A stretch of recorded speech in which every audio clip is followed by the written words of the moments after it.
जय श्री राधे कृष्ण। आप सभी का आपके अपने YouTube channel VK Mishra present में बहुत बहुत स्वागत है। आइए आज आप सब सुनेंगे संतान सप्तमी व्रत की कथा। संतान सप्तमी का व्रत, यह व्रत भाद्रपद मास शुक्ल पक्ष की सप्तमी तिथि के दिन धारण किया जाता है। इसे मुक्ताभरण, फल सप्तमी, संतान सप्तमी आदि नामों से जाना जाता है। यह व्रत भगवान शिव, माता पार्वती की प्रीति बढ़ाने वाला तथा पुत्र प्राप्ति के लिए, पुत्र की रक्षा के लिए इस व्रत को धारण किया जाता है। संतान सप्तमी के दिन, इस दिन विशेष प्रकार से भगवान शिव, माता पार्वती का तथा साथ में शिव परिवार का पूजन करना चाहिए और संतान सप्तमी का डोरा या कंगन बना करके उसे धारण करना चाहिए। कथा आदि का श्रवण करना चाहिए। शिव चालीसा, शिव स्तोत्रों आदि का पाठ करना या श्रवण करना चाहिए। इससे भगवान शिव जी प्रसन्न होकर के अपने भक्तों के सभी प्रकार के मनोरथ की सिद्धि करते हैं। संतान इच्छुक भक्तों को संतान लाभ की प्राप्ति होती है तथा संतान की रक्षा और उन्नति होती है। तो आइए सुनते हैं संतान सप्तमी व्रत की कथा। तो बोलिए प्रेम से भगवान भोलेनाथ की जय, माता पार्वती की जय, सर्वदेवी देवता की जय। बहुत समय पहले की बात है। एक बार भगवान श्री कृष्ण ने युधिष्ठिर को बताया कि किसी समय मथुरा में लोमस ऋषि आए थे।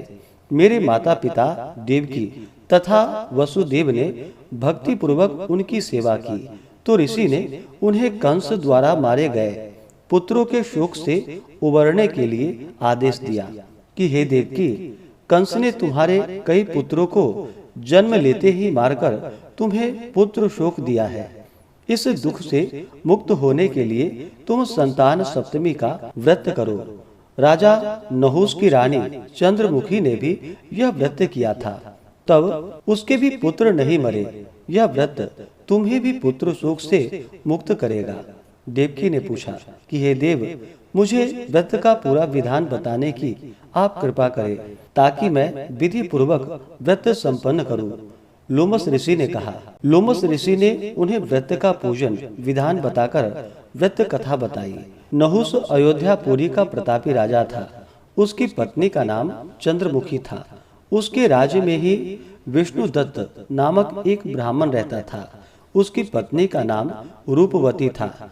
रानी चंद्रमुखी तथा रूपवती में परस्पर घनिष्ठ प्रेम था।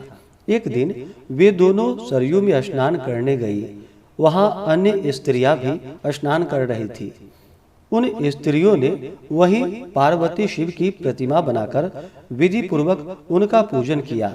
तब रानी चंद्रमुखी तथा रूपवती ने उन स्त्रियों से पूजन का नाम तथा विधि पूछी। उन स्त्रियों में से एक ने बताया, हमने पार्वती सहित शिव की पूजा की है।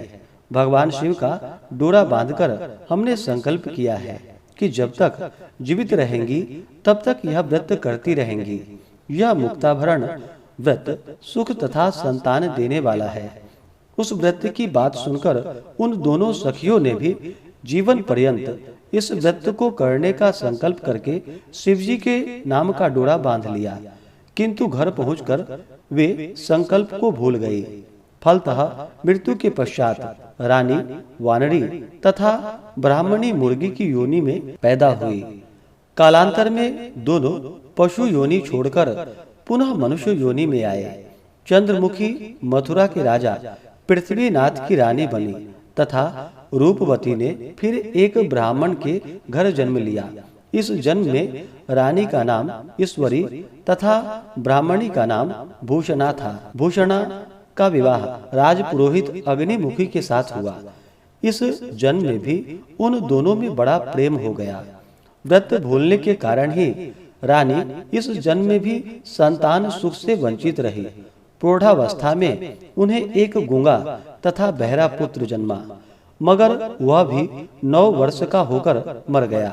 भूषणा ने व्रत को याद रखा था, इसलिए उसके गर्भ से सुंदर तथा स्वस्थ 8 पुत्रों ने जन्म लिया।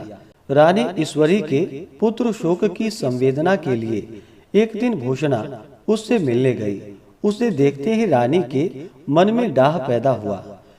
उसने भूषणा को विदा करके उसके पुत्रों को भोजन के लिए बुलाया और भोजन में विष मिला दिया, परंतु भूषणा के व्रत के प्रभाव से उसका बाल भी बाका न हुआ।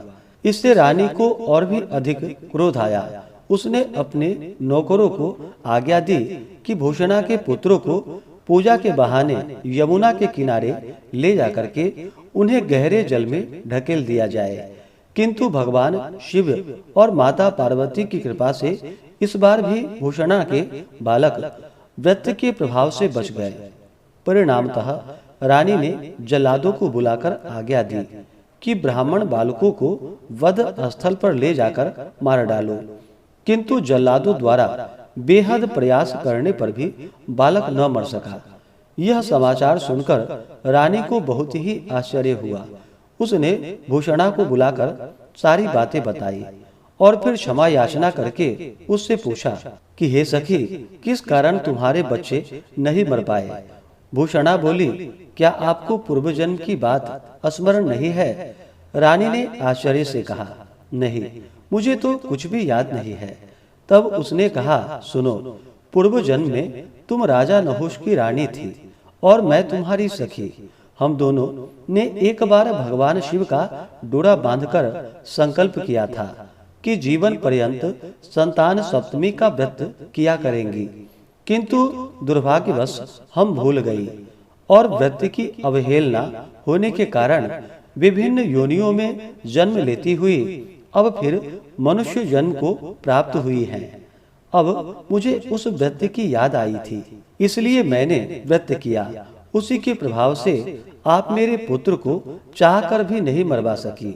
यह सुनकर रानी ईश्वरी ने विधि पूर्वक संतान सुख देने वाला यह मुक्ताभरण व्रत रखा तथा व्रत के प्रभाव से रानी पुनः गर्भवती हुई और एक सुंदर बालक को जन्म दिया। उसी समय से पुत्र प्राप्ति और संतान की रक्षा के लिए यह व्रत प्रचलित है। इसे मुक्ताभरण या संतान सप्तमी के नाम से जाना जाता है। तो बोलिए प्रेम से भगवान भोलेनाथ की जय, माता पार्वती की जय, सर्वदेवी देवता की जय।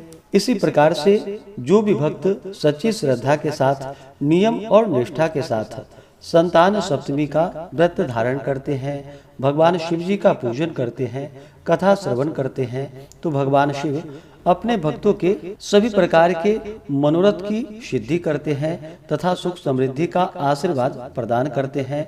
संतान इच्छुक भक्तों को संतान की प्राप्ति होती है तथा संतान की रक्षा होती है। तो आशा करता हूँ कि यह जानकारी आपको अच्छा लगा हो।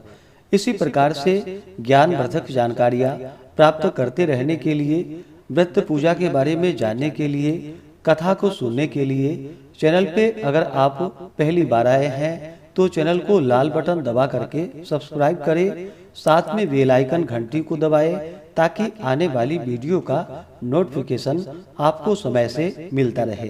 वीडियो को लाइक करें, शेयर करें। सुखी रहें और स्वस्थ रहें।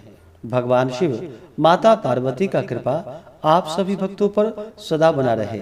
मिलते हैं फिर अगले वीडियो में। जय श्री राधे कृष्ण। धन्यवाद।